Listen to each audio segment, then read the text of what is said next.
Does it matter if we feel sorry when we ask for forgiveness? Well, this week we're going to talk again to Rabbi Dr. Joshua Berman. He's a Hebrew Bible scholar in Israel. We talked to him years ago when he was just starting this project on what does forgiveness mean in the Hebrew Bible. And now we're catching up with his research, and it's some truly interesting, maybe even shocking things. Forgiveness doesn't work quite the way we think it does in the Hebrew Bible. And he tells us about that and his new podcast. So stay tuned. This is the Biblical Mind Podcast, produced by the Center for Hebraic Thought. Honest 5-star reviews help others find this podcast. Visit the magazine at thebiblicalmind.org for articles and videos that explore the deep structures of Scripture. Okay, Rabbi Dr. Joshua Berman, you were on this podcast a few years ago. You've been on a bit here, but you were on a few years ago talking about this idea that was in seed form at that point about looking again at forgiveness. And maybe it's not exactly what we thought it was in the Hebrew Bible. Maybe you could give us an update about where that research has taken you. Okay, so let's just recap. This all started when I noticed that the biblical Hebrew word to forgive, lisloach, or the noun form slicha, which appears, 49 times in the Hebrew Bible, it's exclusively with regard to God, man and God, people asking God for this thing we call forgiveness, slicha, and God either granting it or denying it to people. But you never have one person asking another for this word, slicha, nominally always translated as forgiveness, or anybody granting another person, slicha. That by itself, whenever I see something like that, it's like, whoa, there's a big red flag. This is one of those delicious situations where you have just become aware that something that you thought was just universal, all place at all times, turns out is probably not, and that there's a lot of sands of time that we're going to need to uncover to get back to why isn't this word used out? And then what does this word mean? And what does it mean that only God can do this thing called slicha? I mean, we forgive each other all the time. Right. And then I kind of expanded the observation to notice that, to state the obvious, if we, one another, you and I, friends, if something happened between us, if I had forgotten entirely about our date to have this recording today, and as only tomorrow, oh man, I blew off Drew, I can't believe it, I would feel terrible. And what would I be required to do? I would be required to do, and again, this is just to state what to us is the obvious. It is probably what we would go through as a kind of process of what the theorists call moral transformation, meaning it would begin with me realizing I had really blown it and that this was just not the way that I normally would want to treat my good friend Drew Johnson. And so I would have remorse and regret, and then I would want to go and immediately share that with you, acknowledge it, own up to it, and immediately say, my schedule is entirely free. Whenever you want to, reschedule, I'm there for you, make amends. And that you might have been a little, peed off, like, why, how could Josh just not show up? You would say, oh, okay, I see that, he really feels badly what happened. Hey, we're all human. And so because you would see the change in me, it would affect the change in you. And this is just how we assume that these things should always be, and probably always have been, and probably were true everywhere in the world, because this is just basic decency. And then when I thought to myself, I realized I never see anything like this in the Hebrew Bible. You never have one person apologizing to another. There is no word for to apologize or apology in biblical Hebrew. And I never see anybody using in any terms or any language. Forget about just the word slicha that I mentioned beforehand, nominally translated as to forgive. I just never see anybody saying, yes, I, you. I release you, or, all the words that we might have, let's say, for listeners who are familiar with the New Testament, and, to release somebody from their, using the term of debt release as is used in the Gospel of Matthew. Just none of that exists in the Hebrew Bible. And this seemed to me really strange, and just further struck home for me that there's a lot going on here, and I can't even begin to relate to it because why aren't these people being decent in the way that I would expect? Yeah, yeah. Um, um, yeah, and it always reminds me. I don't know if I've shared this with you, Drew, but it's one of my favorite lines. The first girl I dated, she had a mantra, and it went like this. It was, "Be reasonable, do things my way." And things didn't work out, needless to say. But we want the world, and we want all of our forefathers to do things my way, our way. Yeah. And it doesn't always work that way. And it's our obligation, if we want to understand Scripture properly, sometimes to put ourselves aside and understand what are these alternative worlds that were going on, and what was guiding them. And from there, I got hold of a wonderful book by a classicist, now departed, by the name of David Constant, who wrote a book called Before Forgiveness. I was like, oh. Excellent. Right. I guess, yeah, my intuition was correct that maybe there is something that's more recent about this, and there was something before. And what he noticed is that in the classical world, in Greek and Roman literature, you don't find any of these things either. And I suspect that probably holds for all of ancient literature, Egyptian, Mesopotamian, etc. So then what in the world is going on here? I mean, were these people just all rude? What is going on? Okay. So, I think that's kind of maybe where I got to the last time we spoke. And, I don't necessarily expect all of our listeners to have recalled that conversation, even if they heard that podcast. But this is what I've been working on the last 4 years, trying to solve this riddle. So now let me take it forward. That process of moral transformation that I described, which we take as just, so obvious, where a person looks deeply inside himself, realizes that he got it wrong, owns up to it, expresses his remorse, and then is thereafter forgiven by the aggrieved party. Even in our world, the world that we live in, that's not always the rules of the game. Let me give 3 examples. Because where I'm heading to with this is that what is an offense? How does one move on from an offense? It turns out that these issues are deeply culturally embedded and shift from time to place and address the most fundamental questions. What is a person? What is a relationship? What is an offense?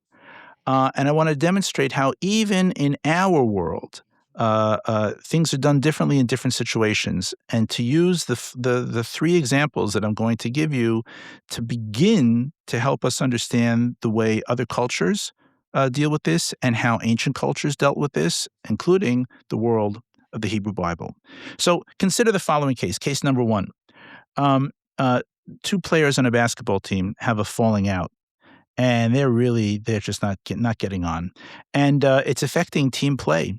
And the coach comes over and says, I don't care who started, and I don't even care who's right or wrong, but you guys have to get over this because the team is suffering, and we're all here for the team.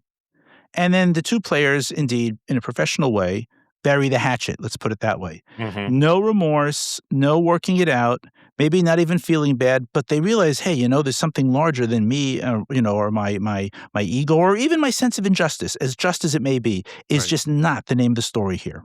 We have to do for the team. That's case number 1.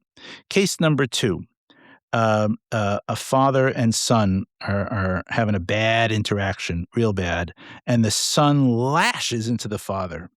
And the mother comes over and says, you will not talk to your father that way. And the son says, but daddy's, what he did is terrible. There's just how could he possibly do that? And maybe daddy really was not 100% right in what he was doing.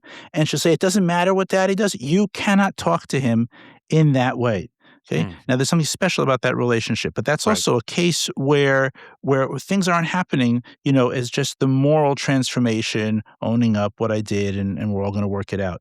Case number 3, which you no doubt will know better than I because of your service in the armed forces.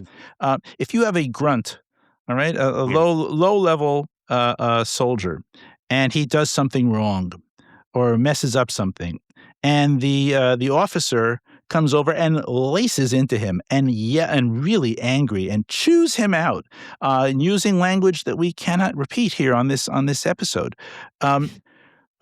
which would never be acceptable in civilian life, but there it's almost expected and certainly legitimated. Now, in all these three examples that I've given you, the case of two basketball players and the coach telling them to just knock it off, the mother saying, it doesn't matter what daddy did, you can't talk to him that way. And the third case where we have a commanding officer really lacing into a soldier for something he did, all three of these cases demonstrate that there are times where when an offense has happened, someone has done something wrong, we normally might think, well, the aim now is to repair the relationship. Certainly, if I hadn't shown up today on time for our talk, that's what I would be thinking about. Gosh, how can I make this up to Drew? How do we repair our relationship, my respect for you, regard, our previous history? Most of the time, that's the mode that we are in. That to repair a wrong done is about repairing the relationship. But in those three cases that I mentioned to you, basketball team, father and son, the father's status must be regarded and respected. And in a military setting where the hierarchy allows, for things that would never go on otherwise, when an offense is done, then what we're looking to repair there is not the relationship between the two people, but to repair the order. The order must be upheld. In the basketball team situation, the team comes first. Yes, that's right. We're here about the team. You got to do what's for the team. And when a mother says you can't talk to your father like that, then what she's saying is patriarchy comes first, and parental prerogative. All that. Maybe daddy was totally wrong, but it doesn't matter because we are upholding what we call the family structure. And the place of the father. And in the military, the officer has full right to lace into the grunt and use language and temper that would never be accepted anywhere else, because that's how the military will be able to achieve its larger goal, which requires hierarchy and a recognition of authority. Okay, so now what we've seen is that there are many cultures that are even situations that we have, and this will be true more broadly of cultures generally, where when an offense is committed, what's being repaired, what's looking to be repaired is not the relationship between the two people. What we're looking to repair is the order. I'll just give an example that maybe many of our listeners might be familiar with. In the Far East, the world is a large basketball team. That is, harmony is key. It's not just people getting along. It's you don't make waves. We all have to work together. Losing one's temper in those cultures, that come from Confucius and in all their various forms, is a no-no. Is not just not the same as we have in our culture. And sublimating one's sense of injury and anger, there's a premium on that we as Westerners don't really get. Yeah. Okay. So this all leads us to the wonderful field called forgiveness studies, which is really all about this. Different cultures are going to do it differently. So that's the general introduction here.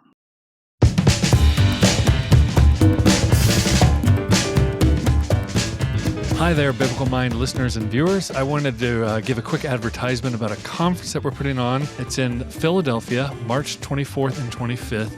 We're partnering up with the American Bible Society, and we're doing this. It's called the Bible First, and the topic here this time is politics. It won't always be politics, but these Bible First conferences, we're inviting speakers in to come help us in this one think about the question, politics and religion go great together, but how do they go well together?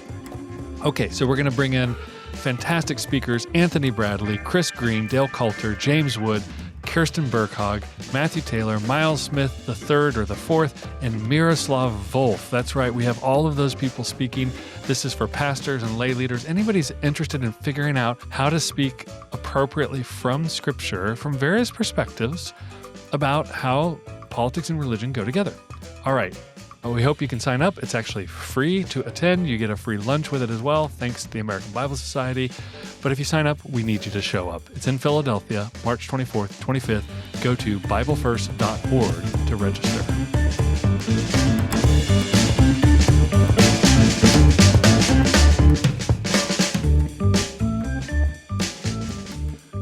I have so many questions now, and I'm watching a show called The Pit right now, which is basically like ER, if you remember that show in the United States. It's emergency room doctor, a very similar thing. The chief doctor in the ER emergency room is a very kind person, but he does have to lash out and rip people up, other doctors who are under him, for the sake of the team and the cause and help. All the many things that are going on in the team that maybe the individual doctors can't see. So if you don't play basketball or you've never been in the military, it's happening even at your local hospital probably right now. My mom and my wife were both nurses, and they confirm that happens anywhere where there's life and death situations, I think. Which also seems to indicate that the Hebrew Bible tends to portray Israel as in a similar mission-driven life or death circumstance. Would that be correct? Well, I mean, I guess everything is life and death. I don't think that the portrayal of Israel is that it's always, in military form. There are about 70 battle stories, but I don't think that that's like the general mission of Israel. Yeah. Well, I mean, in the sense that if Israel doesn't maintain justice in a particular way, for instance, for the plight of the poor, the vulnerable, for all the different types of vulnerabilities and ways in which they could, in which they eventually do commit atrocities, that it's not just to be a team, right? So the family unit, it's not just for the family to be a family unit. It's for the sake of somebody else as well, for the sake of others around the family. Right. We would hope. The Hebrew Bible sets up a whole series of hierarchies: patriarchy to some degree, right? Matriarchy priesthood to some degree. What's that? Matriarchy to some degree. We've talked about that on the show as well. Yes, I suppose so. Priesthood, kings and princes and things like that. And the hope is that all of these will be in the service of the greater good of the service of the Lord. A lot of the Hebrew Bible is about when those hierarchies are abused or don't live up to, when people aren't using the status and power given to them for the purposes that status and power were given. So that's where things get into trouble. But I think just getting back, so how do things work in the Hebrew Bible? If it's not, wow, I really feel badly and I want to own up to what I did, and I want to hear from you that I am absolved of what I did wrong. So what is going on? And what's really going on, and this is what Constant in this book, Before Forgiveness, noted, that in Greek and Roman culture, these are honor cultures. And that means that people are living in a hierarchy, that is where things are ascribed. You've earned rank because of your actions, maybe because of your family's reputation or actions. You wear that as a badge externally. It's a type of culture that we have been working for about 300 or 400 years to get rid of in our own culture, to put it all aside. We still have vestiges of it in the army, in athletics, and in an honor culture. The most important thing is how does the community look at you? What grade are you constantly getting from the community? And so public recognition of your standing and status is not an issue of ego. It's an issue of your worth. It's the community saying, Drew, you are good. You are very good. We are putting you, and we are recognizing that. And it's a type of good that it's a commodity that is in short supply. And there's competition. Not everybody can be the president. Not everybody can be the CEO. And just like, in a corporation, it's all very hierarchical, or in a military structure, not everybody can be the 4-star general. So too, in every culture that's an honor culture, it's a pyramid. There's people at the top, and there's kind of a competition for status. Now, let's look at how this animates and suddenly helps us make really great sense of some stories, or at least one story in Genesis of a wrong committed and then how it's overcome. Think of Jacob and Esau. Hmm. So Jacob, when he's on his way back to Canaan, Genesis 32, 33, he recognizes that he's going to have a rendezvous or get past Esau. Esau, whose birthright he kind of manipulated from him, and whose blessing from Isaac he stole, and he knows that Esau wants to kill him, which is explicit there earlier in that story. Right. And Jacob knows. Okay, so now how am I going to get past? How do I make it good with Esau? Let's start with what doesn't happen. It's a long story. It's how they make it good is probably the longest such story in the Hebrew Bible. Jacob never says, "Wow, Esau, here's how I feel." Oh, Esau, here's what I did. There's nothing about how he feels. There's nothing about what he did. What Jacob knows he must do is restore Esau's status as higher than his. And so 12 times he refers to himself, Jacob does, as your servant. 13 times he refers to Esau as my master. He sends a massive payoff, which is a mark of shame. He bows down 7 times to Esau. And it says that when Esau saw that Jacob was bowing down 7 times to him, he ran to him and he kissed him. That's what Esau needed. He needed to be put higher. And really, if you think about it, all those stories about Jacob and Esau that we have from the beginning, from Rebekah's dream in 25, they're all about status. Who is going to be higher and who's going to be lower? In the dream, it's that way. In the story of the porridge, it's that way. Right. The blessings that Isaac gives, it's all about who's going to have the higher status. And then this reconciliation scene is all about status as well. And it's not about ego. It's about recognizing and the wonderful thing about honor cultures is that it's all very public. Just like in the army, everyone knows your rank. You're wearing it. It's visible for everybody to see. And everybody knows in the corporation who is the CEO. It's all very public. That story of Jacob and Esau is extremely public because all of this bowing down and giving Esau gifts is done in front of Jacob's entire camp and in front of Esau's entire camp. So once you begin to clue into honor and its meaning and its centrality, I think, for a lot of stories in the Hebrew Bible in a way that's not intuitive for us. Yeah. Because, as I say, we've spent about 300 or 400 years getting rid of honorifics and just saying all people are created equal. Right. And we've really internalized that, and maybe that's a great blessing. It does put us out of touch with stories from a previous time. Let me just give another story.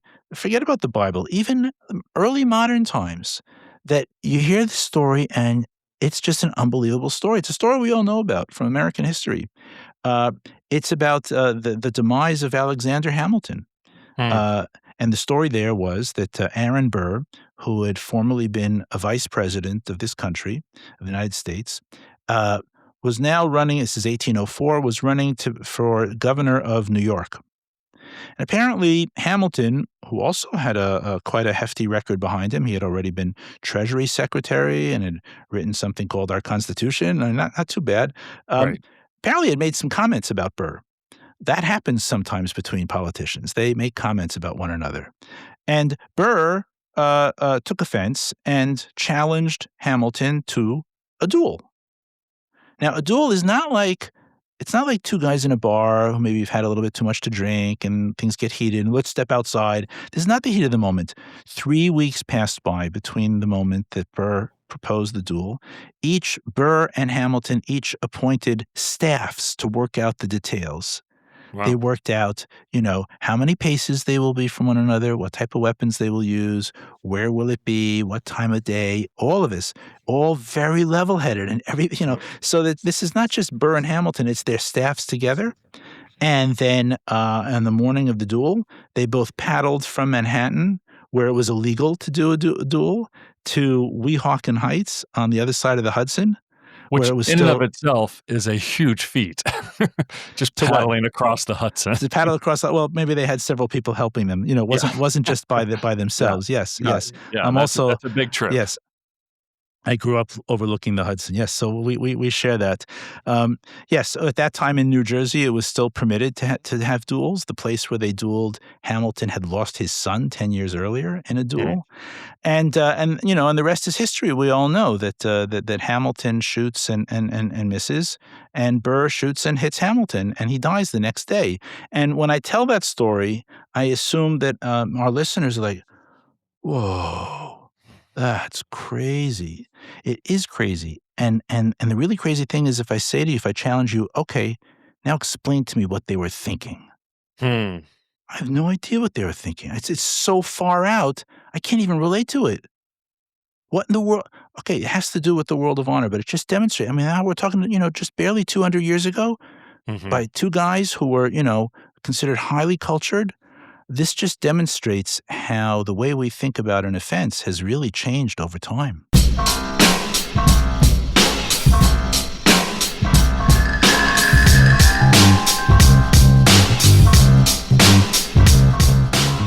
Even when you were talking about Esau and Jacob, just turning that idea over, you can now start explaining a lot of stuff with bowing and the Joseph story and that whole animated narrative of Absolutely. yeah. Absolutely.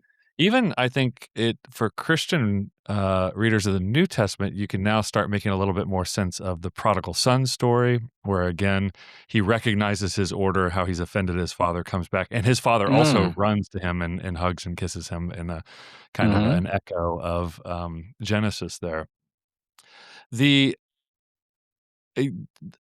I want to make sure what you're not saying is you're not saying people didn't have ruptures in relationship that emotionally hurt them and then tried to emotionally repair them back then. That's not the point, right? So that's really interesting. I'm not even sure. I'll tell you why. Because you would think, listen, we're humans. You and I are human, and we have emotions, and everybody we know has emotions, and clearly everybody had emotions in the past. And so, like, wouldn't that have been front and center for everybody? I mean, how could it be otherwise? Just Mm. like, you and I have two hands and they had two hands. How much could have really been different? Right. And I'm going to tell you, Drew, that it was really different. I'm going to Hmm. tell you that it was different that because this is something that's taken me years to figure out while working with this. Because again, it's all these things that are so intuitive for us. Hmm. What could possibly be different? So I will tell you that we live in a world, you and I, where agency is central and the Hmm. individual and the interior world. That's holy of holies. Hmm. A person, their self, their emotions. For us, that's holy of holies. Um, but not necessarily when the name of the game is not to repair the relationship, but to repair the order. Hmm. And sometimes people get the what matters most to them is that they are recognized by the culture around them. Um, I think you can see this. I think you can see this perhaps in the story of Judah and Tamar. Hmm. Tamar, well, we know the basic contours of the story, and she sends him the items that out him, basically, Hmm. that exonerate her. And what I find remarkable there is that Judah doesn't. You would expect Judah to go to her, and apologize to her. Just like we would. Right. That's what we would say. Judah, you should go to Tamar and apologize to her. He doesn't do that. He makes an announcement in front of the community. She Hmm. was more righteous than I, and the text doesn't really give us any insight into how did Tamar feel. But I think it's very obvious. She is now exonerated. She is Hmm. now big stuff in the community. Hmm. Um, I think similarly, I find fascinating the case of uh, Eli and Hannah. Hannah Yeah. arrives at the tabernacle, and Eli really digs into her, with a nasty slur almost, accusing her of the worst things, which of course she is entirely innocent about. And she explains what she's doing there, and you can see that Eli does a 180. He Hmm. then changes his entire demeanor to her. He will not demean himself. Now, this is important. We would say the best thing would put him for to say, Right. "Wow, Hannah, I didn't know.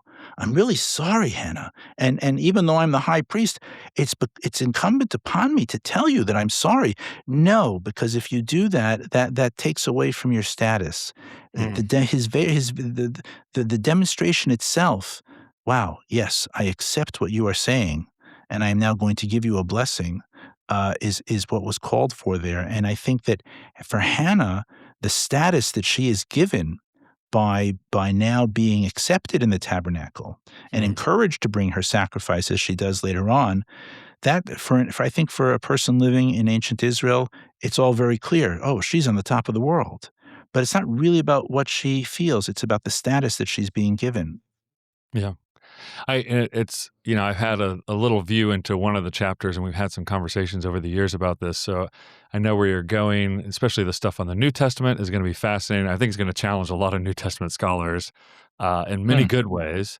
Um, and I think also, if I'm capturing what you're saying correctly, it's not that this is a different form of an apology, but that it's actually no, operating in a different that's economy of absolutely the thinking, case. and Yes, that's the that's paradigm correct. shift that people need to make. That's Yeah. correct. That's correct. That's correct. Okay. Let me just say, I've had some takeaways from this Hmm. from my own life. You can't study offense and reconciliation, ad nauseum day and night without beginning to think about events in your own household, and things like that. Right. And here's a takeaway that I've taken. We can't really go back to honor culture because that's not the world that we're living in. Right. But what I notice, just taking again the example of Esau and Jacob, is that um, rather than talking about the past, because as I said, Jacob doesn't talk, he doesn't even mention what he did. It does just that's never Mm. labeled. Um, Jacob speaks about what do you, Esau, mean to me now? You are Mm. higher. You are my servant. I am your servant. You are my master. Um, and I've now taken that into my own from time to time when I have had to own up to what I've done. So in our culture, you can't you still have to do those things. You have to own up to what Mhm. you did. But now Right. what I do at home, and it's worked really really well, is that any time that I am required to make such amends. I don't only talk about the past. I say, okay, then, once I'm, wow, I did this and I feel badly. And now I want to tell you what you mean to me. Hmm. And it's incredibly powerful. Wow. How do I value you? Whether it's Hmm. my wife or one of my kids. And wow, it really works well. It really works well. Wow. And Yeah. I wonder, but we don't like talking about, status. We don't want to talk about, giving the other person honor and bringing upon ourselves shame. But, Mm.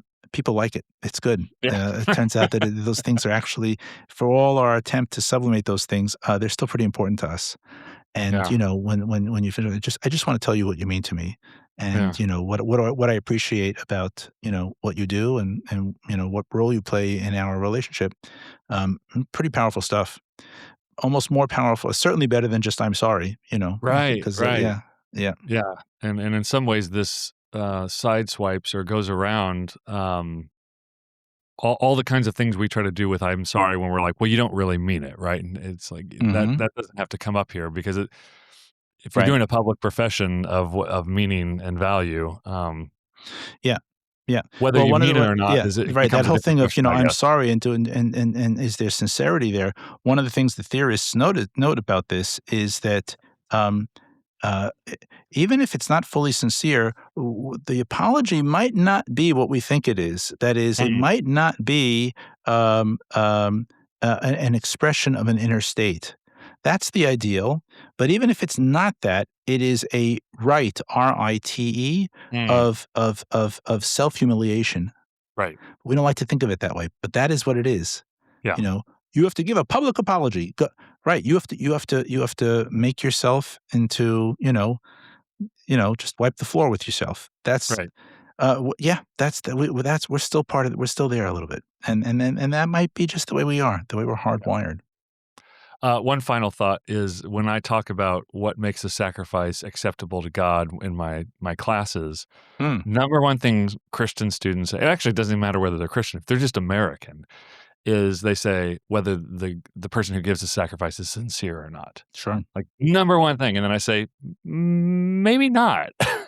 Maybe it doesn't matter whether that's like the fact that they went all the way to the tabernacle might be the indication of their sincerity, but they might still, feel a certain way interiorly. We don't get that, but that's still the driving grid by which they assess everybody's actions because of our culture.